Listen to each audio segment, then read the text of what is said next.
You're here because you're an absolute degenerate who sells online pictures, JPEGs, which are called NFTs, and your whole family and friends think that you're snorting coke and drinking way too much Red Bull.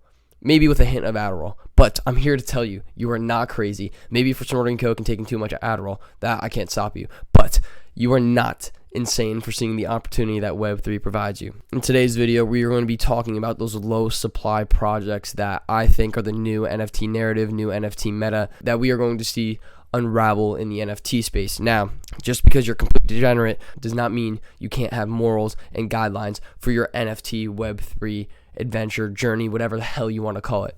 I'm here to guide you and show you the possibilities of these new upcoming NFT narratives, metas, because when you're early to that, that's when you're able to make the most profits, gains. Like I said in today's video, we're going to be taking a look at those low supply projects as I see this unraveling in the NFT space. And I think if you jump the gun, get on it a little bit early, you might be able to make some decent profits, some decent gains. So let's get right into it. Let's go to the roots of why I think these low supply projects are going to be the new meta going forward in this space. Project Jira Genesis 2. 330 items, 316 owners. The floor price is 14.5 ETH. You're like, dude, why are you showing me this shit? I barely have $500 in my bank account. I understand and I get it. I just want to show you guys my thought process.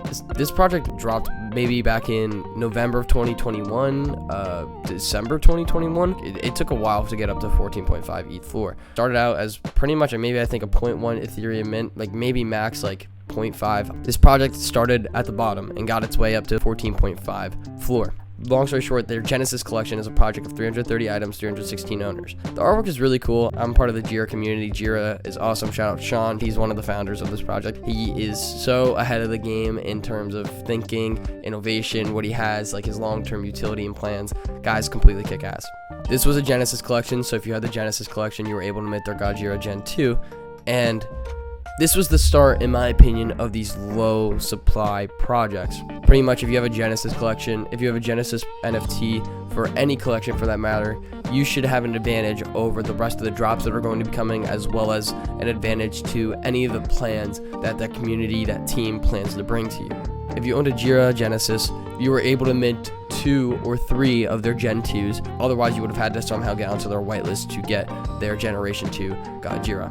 If we take a look at their Jira Gen 2, it is obviously a bigger collection than their 333 Genesis. Decent floor price of 2 Ethereum. After looking at Jira and able to get into their Gen 2 whitelist, I really realized this is when majority of the projects in this space started to capitalize off of this either one Genesis collection followed by another lower supply Generation 2, or for that matter, just a very, very low to medium-sized supply for their NFT projects. Another great example of this is Llamaverse Genesis. This is by NFT Llama on Twitter. He's awesome. I actually chop it up with Llama here and there. He's a really cool dude. He also has a great innovator, amazing knowledge, really is putting his ideas to his community and providing and building a long-term value for his collection, for his holders. He really wants Llamaverse to be one of the most prominent groups within the NFT space in the long run. And honestly, he's doing an amazing job. That guy's hard at work all the time, 24/7. Once again, his Llamaverse Genesis collection does follow this 4,000 items. Great ratio of holders to the amount of items in the collection, holding a steady floor of 2.14 ETH. Artwork, awesome. I'm a huge pixelated artwork guy.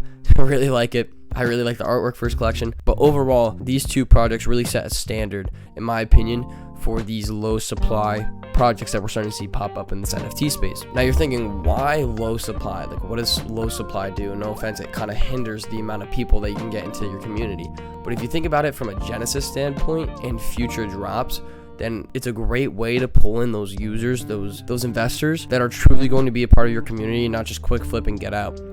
So Jira making their 333 collection, amazing. 333 people who are actually genuinely going to be here for the long run and really see that community being built from the ground up. Same goes here. Even though it's 4,000 compared to an 8,000, 10,000 NFT project, you still rattle out the people who are going to paper hand and not going to be here for the long run. In these type of collections, when you're here for the long run, that is genuinely when you are going to win, be a part of an everlasting community that's really going to make a name for itself in the space. Jira Gen 1, Gen 2, Llamaverse Genesis, great standards for this upcoming narrative meta that I believe we're going to see in the NFT space.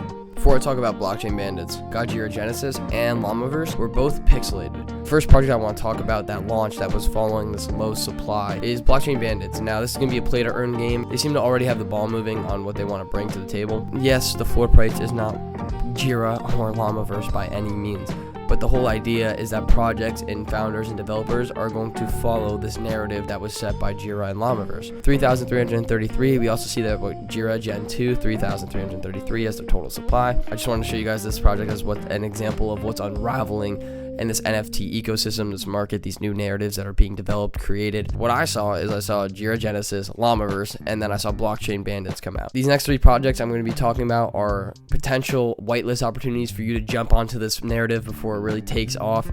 If you do want to get into Blockchain Bandits, the entry price is actually not too bad of 0.17 Ethereum. Dive in, do your research, join their Discord, see what's up for yourself. Let me show you these upcoming low supply NFT projects that I really think you'll be able to get ahead of the curve and get into. Atomo Kids, the first project that is following this low market supply NFT meta. I really like this artwork. I'm not artistic in the absolute slightest. I really wish I could draw and have a creative vision in the sense of art. Sadly, I don't. So whenever I come across projects like this, I really get excited. Long story short, the NFT space has shown me to really appreciate art and artists. Atomo Kids is going to be a Genesis collection of 111 unique 1-out-of-1 hand-drawn kids. No Discord, no website, nothing really crazy. You're going to want to hit them with the follow, turn on notifications to understand what's going on, be in the loop of what this project has to offer. The creator is Pedro Baez from Jersey, NYC. Overall, he's an artist, but right now he's kind of focusing in on Atomo Kids, this Genesis collection that he wants to create, and this is just pretty much his art portfolio. I personally really enjoy supporting artists and those who aren't already hugely, insanely established in the NFT space.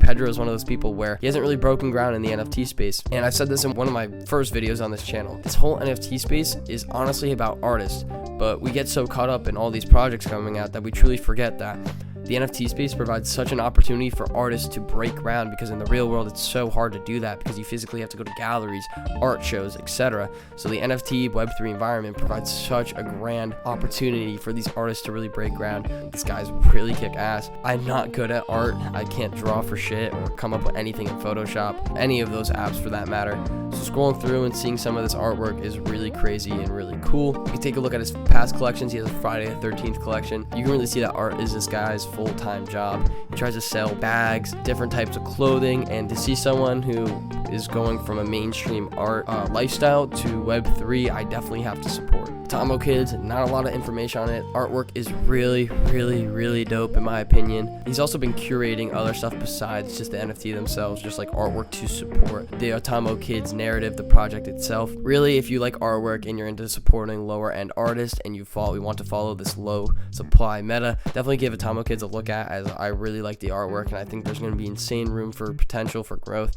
And also the fact that it's 111 unique hand-drawn, as well as it's the Genesis collection. So whenever it's a Genesis collection, you always know that they have more stuff planned down the road. If you get a part of those Genesis collections, you're probably going to see the most profits and have the most exposure to opportunity within the project itself. So definitely give Atomo Kids a look at. Really cool project. Another project that I believe you guys can be a little bit early to, following once again the pixelated meta, is Tactical Tigers. It's a collection of 333 strategically calculated tigers ready to be deployed to the metaverse. Honestly, God, no Discord yet. Marketing has been fairly low. It's just kind of, if you stumbled across this project, you stumbled across it. I believe that this new meta of, once again, the low supply, we're just going to start seeing it, especially with these Genesis collections of like under 1K. If you see this, you're early. Keep notifications on. Dropping Discord link randomly whenever. Follow, retweet, and tag some friends on this post to be eligible for a random pick. Sneak peeks of their artwork. I really like this one. This is a play on Attack on Titan. He bites his hand, turns into a different type of tactical tiger. That's really dope. I actually really do like that. They're animated. This one's a little bit more simplistic, just a simple tiger with nunchucks. Play on Snake if you ever played Super Smash Bros. Or played the Snake games growing up. Not a lot on this project yet, so if you're seeing this, you're super early. Follow them, put on the notifications, and as more information comes out, I do believe you'll be able to get into this project.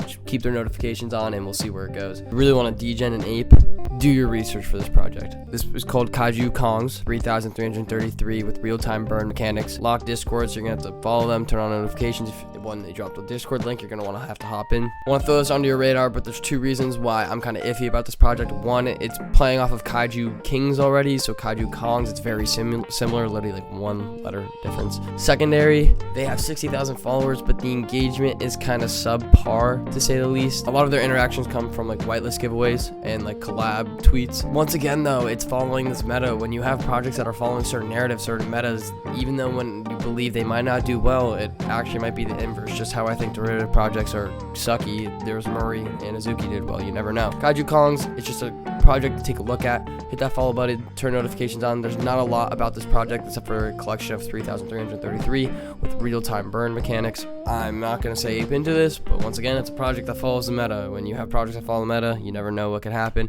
Turn those notifications on if you want to stay tuned for Kaiju Kongs. A lot of these projects you're going to have to follow, turn on notifications, as there's not a lot of information out. As more information releases on these projects, that is when you're able to make your decision. If you do want to grind for the whitelist, maybe buy off a secondary, the choice is yours. That is all I have for you guys in today's video. I want this to be known. All of these projects, please do your own research. That goes for any project I talk about for that matter, but especially projects that have not a lot of information.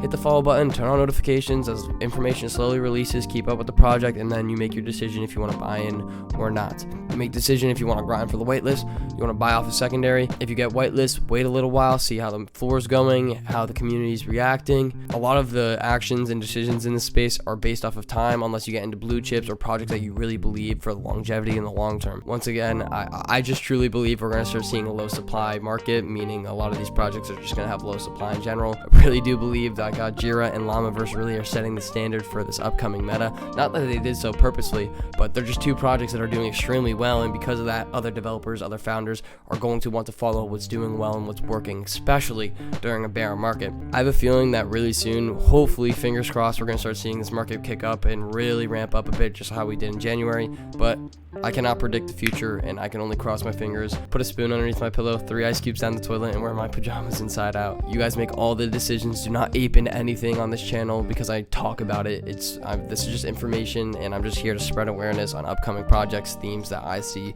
in the NFT market, NFT, Web3 ecosystem, yada, yada, yada. You guys know the whole 9 yards. You guys have been watching for a little bit. If you guys have enjoyed this video, please hit that like, hit that sub button. Follow me on Twitter because that's where all my alpha goes first and foremost. I'm tweeting nonstop about projects I'm looking at, my thoughts on the market as a whole. Anything and everything sees Twitter first before YouTube. So please, if you want to wish me good morning and so I can tell my parents I actually have friends, follow me on Twitter. I really hope that you guys enjoyed this video. I always say don't have paper hands, always have diamond hands, but I'm not going to be a diamond hand maxi. When you say you have diamond hands, you're just trying to pump other people's bags. So make decisions that are best for you and only for you. Yeah, that's pretty much it. I will catch you guys on Twitter. Have a good one, and peace.